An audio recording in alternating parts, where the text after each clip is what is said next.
Extreme terrain is where it's at when you can ski it. It's fun.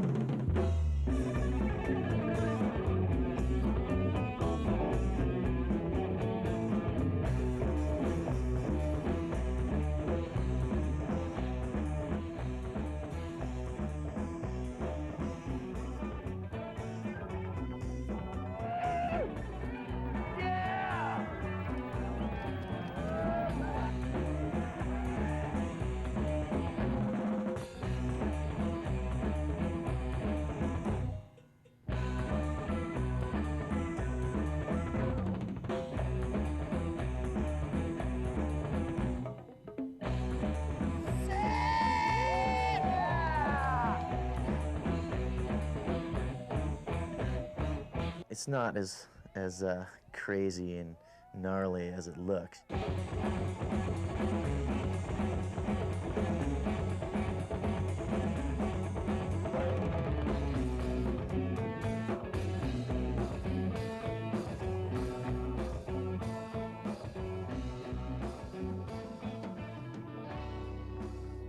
Webster's Dictionary describes extreme as the utmost, radical, pushing something to its limit and sometimes beyond. You have the world's best skiers and you have the 1995 U.S. Extreme Skiing Championships. We're in snowy Crested Butte, Colorado. I'm Rod Elisha along with Sandy Santucci. And Sandy, you've been here all 4 years for the U.S. Extremes. It's not only extreme skiing, but some incredible terrain. Oh, there's no doubt about it. Crested Butte, Colorado has got some of the best inbounds, lift-served extreme skiing that there is. It makes it a perfect venue for this competition. And each year we have seen the competition get bigger and better. To this year, we've got probably the biggest field we've had. It's been whittled down over 4 days. Now we've got the best of the best. 3 women and 12 men. It should be an incredible competition here behind us on the extreme limits. It's an unbelievable challenge for our skiers over 4 days. And joining us for the broadcast today, Bart Lockhart. He is the distance champion in Galende jumping. He's up top to set the stage there. Thank you, Rod and Sandy. I'm with Noelle Lyons, a competitor here for years, and we'd like to get her thoughts on the change of venue here and perhaps the weather conditions and how that's going to affect people and just basic thoughts. Well, I like the venues this year. That's been great. It's been truly extreme with the weather and the conditions, and I think that's brought out the best in the athletes. I've seen people just crank it up in both the men and the women's competition. And our competitors will be cranking it up and pushing it to the limit on skis in an extraordinary competition known as the U.S. Extreme Skiing Championships. The 1995 U.S. Extreme Skiing Championships. Brought to you by Beechwood Aged Budweiser, the king of beers. This Bud's for you. Solomon, the official skis, boots, and bindings of this year's Extreme Skiing Championships. Crested Butte Mountain Resort, Colorado's premier 4-season resort. And by Edge Tech, technical ski wear for athletes on the edge.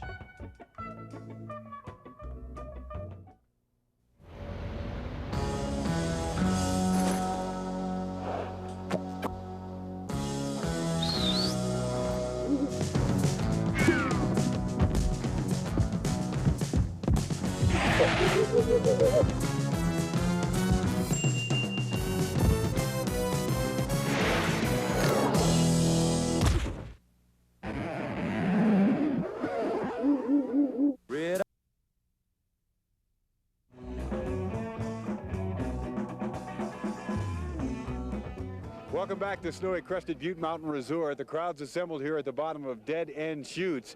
And Sandy, we've seen a lot of new skiers this year, and some of the favorites from past years have been X'd out of this competition already. That's right.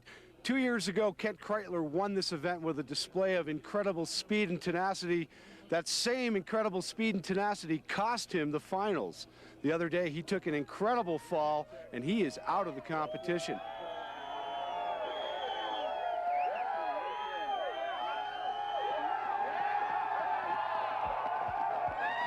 Noelle Lyons also took an amazing slide for life.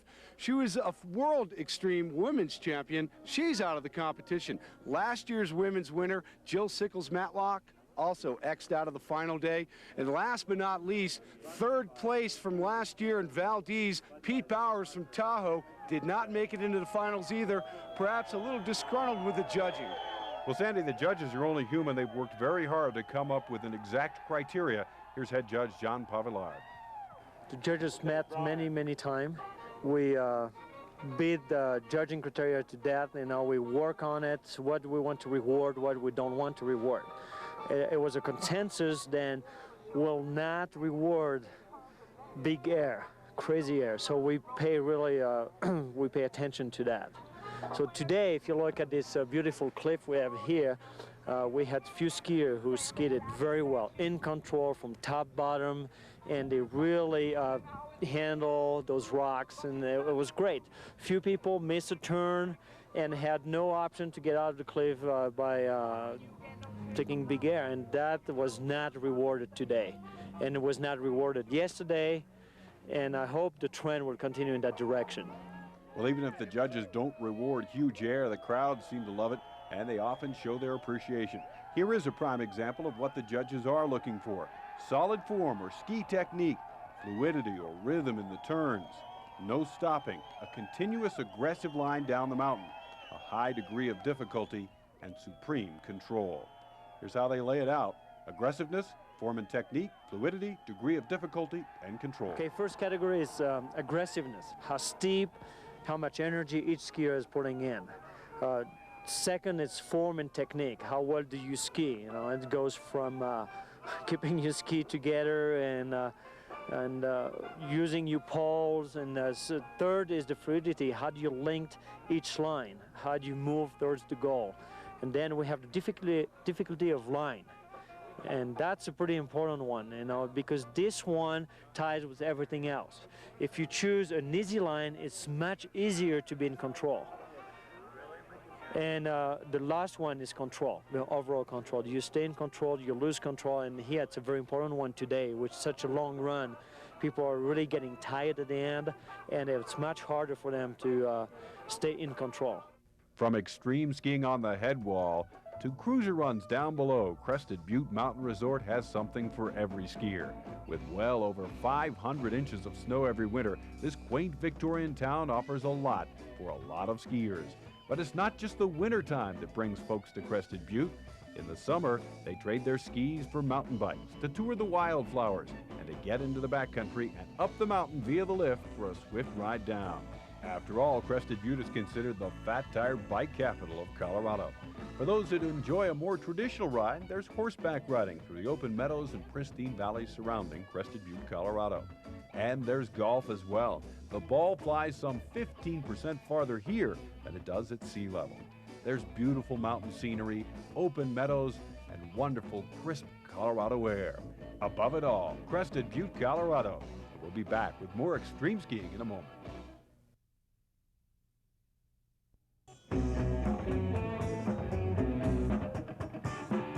Exciting, outrageous, and sometimes sick preliminaries are now out of the way. It's time to set the stage for the finale, the finals. And Sandy, I know before the competition you talked about a number of competitors you thought could win this thing. Well, you've got to go with the odds-on favorite, current world and U.S. extreme skiing champion David Swanwick. He's a local here. He knows what the judges want to see. He knows the lines here. He's got to be the odds-on favorite, but I wouldn't count out 21-year-old local Seth Morrison, who has been on Swanwick's tail and everyone's tail in this competition since its inception. Seth Morrison leading the competition coming into today, the finals. Scott Skyman Harrington, a 5-year veteran of the Pro Mogul Tour, no stranger to competition, loves big air, very aggressive, turns fast.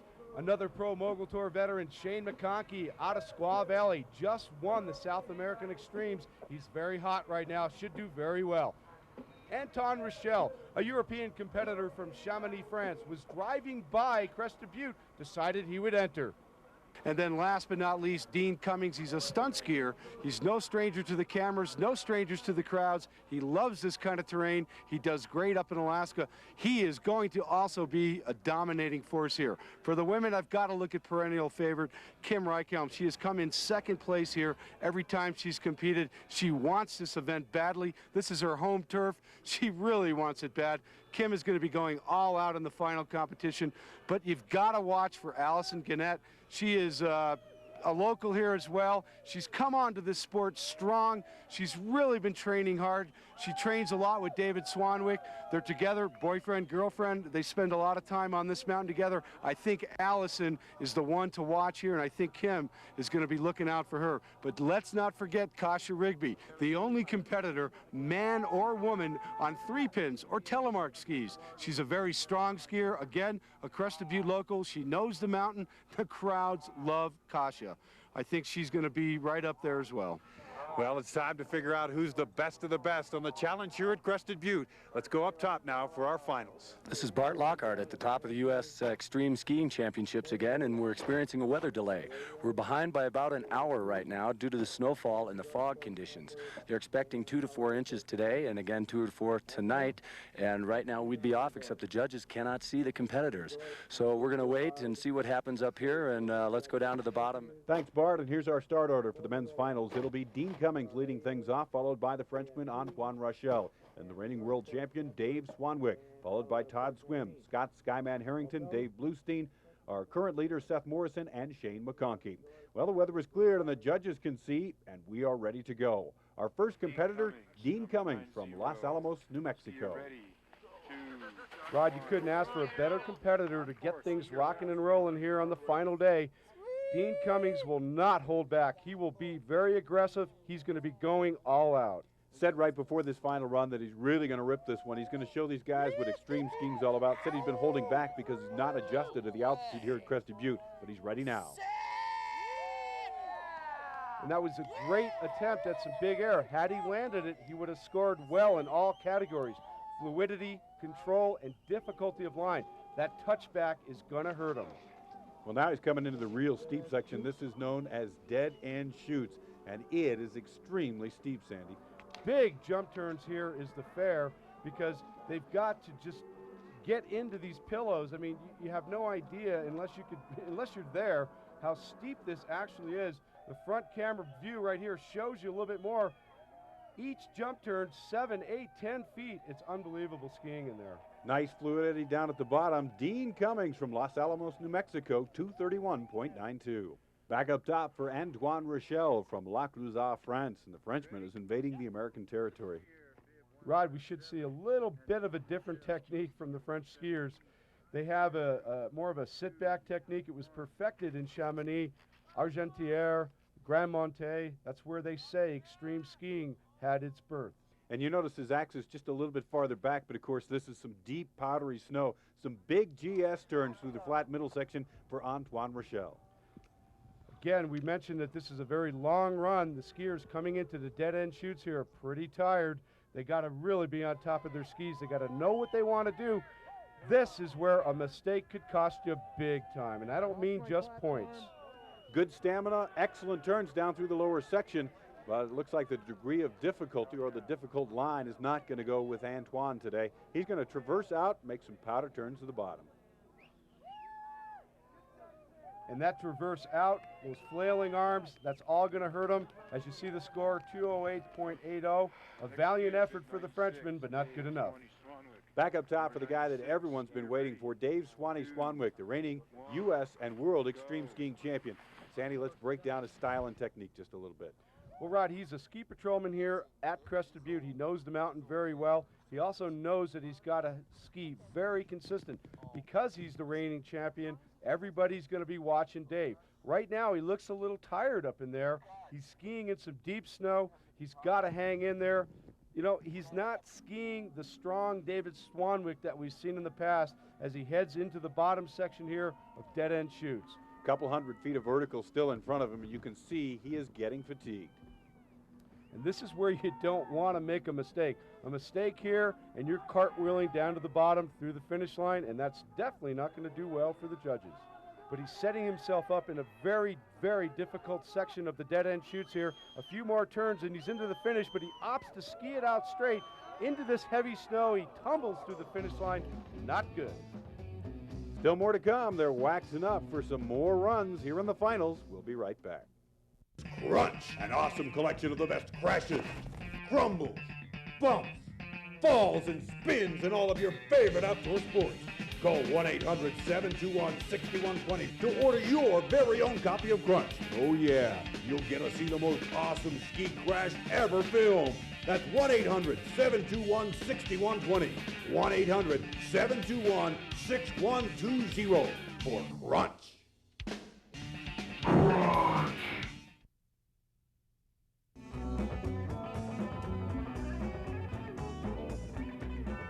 We're back in Crested Butte, Colorado for the 1995 Saab U.S. Extreme Skiing Championships.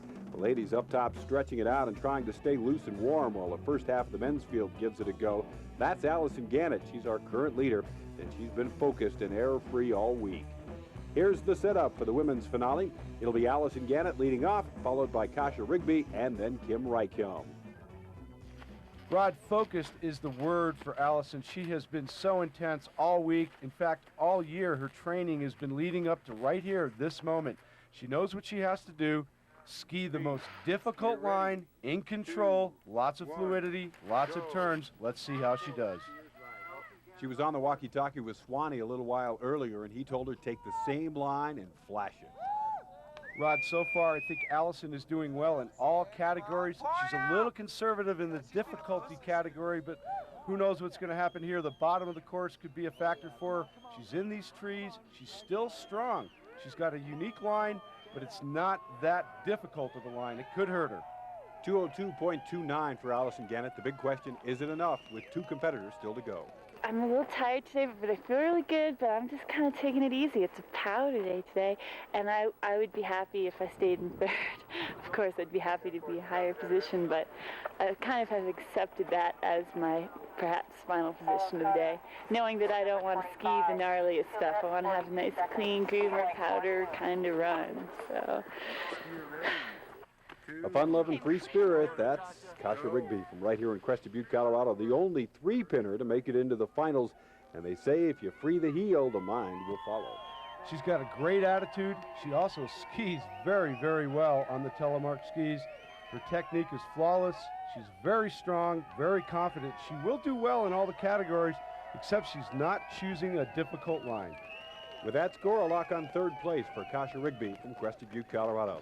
Still to come, Kim Reichhelm. She's been the bridesmaid here at Crested Butte. She's never won the U.S. Extreme Skiing Championships. However, she was the '91 World winner, and she won the South American Championships in September.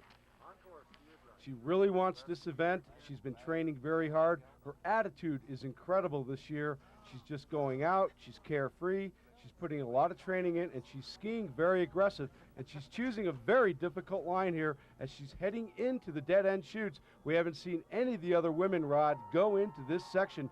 She's going to do very well in the degree of difficulty. Even though you see her pausing here a little bit, it doesn't matter because she is setting up for an aggressive line. We haven't seen too many competitors, male or female, in this area right now. She's an extraordinary skier. She teaches both men and women extreme skiing here at Crested Butte. A little bit of air to finish it off. A little seat drop, but Kim Reichhelm. It's not going to hurt her that much. She really went for it, and I think it's going to pay off for Kim. Solid run. Now back to the men. This is Todd Swim. He's currently in 9th place going into the finals, and he's got to have a very dynamic run if he wants to move up. All right, he's a backcountry guide nearby at Irwin Lodge. Incredible place to go backcountry skiing. He's strong, he's aggressive, and he's doing exactly what the judges want to see. He's coming into dead-end chutes as well, skiing very aggressively, making a lot of good turns, choosing a line, but he's got, Huge big air by Todd Swim. Big air. He got stuck. That's why they call it dead-end chutes. He had nowhere to go but down. Down he went, Rod. Let's take a look again. Todd Swim, 2.5 seconds of hang time, about 70 feet. That is what you call monster air. Back to the starting gate. This is 25-year-old Dave Bluestein right here in Crested Butte, Colorado. Dave has been no stranger to these extreme competitions, competed in the first ever back in 1992. has been going strong ever since. Skis a lot on this mountain with Seth Morrison as we see him coming into the dead end chutes. Where's he going to go? He's finding another spot straight down off a cliff into a pillow. It's a good use of the terrain. He should score pretty well. This is one of my favorites, Scott Harrington. He's originally an East Coast skier, now out of Squaw Valley, California. Really, the way I would describe his skiing is exuberant. Yeah, that's for sure, Rod. He's got a lot of flavor to his style, and he comes flying down this mountain. He's a fast skier, turns quickly, with confidence, with aggressiveness. He should do pretty well. He's coming into this section of the dead end chutes that, oh, nobody's been in before. He's out of control here now. This is why they have to wear helmets. Scott Skyman Harrington tumbling down into the finish area. He's okay, but not with the judges. Skyman had a great week going up until that run. Sandy, what happened? Well, he got his ski, his uphill ski right there, caught in the top of that pillow that flipped him over. He almost got back onto his skis, but smashed into another pillar backwards. A good ejection, and he's out of the contest.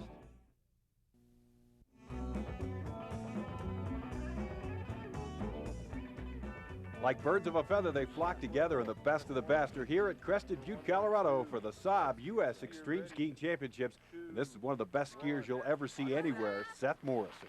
Rod, Seth has been skiing like he's on a mission this week.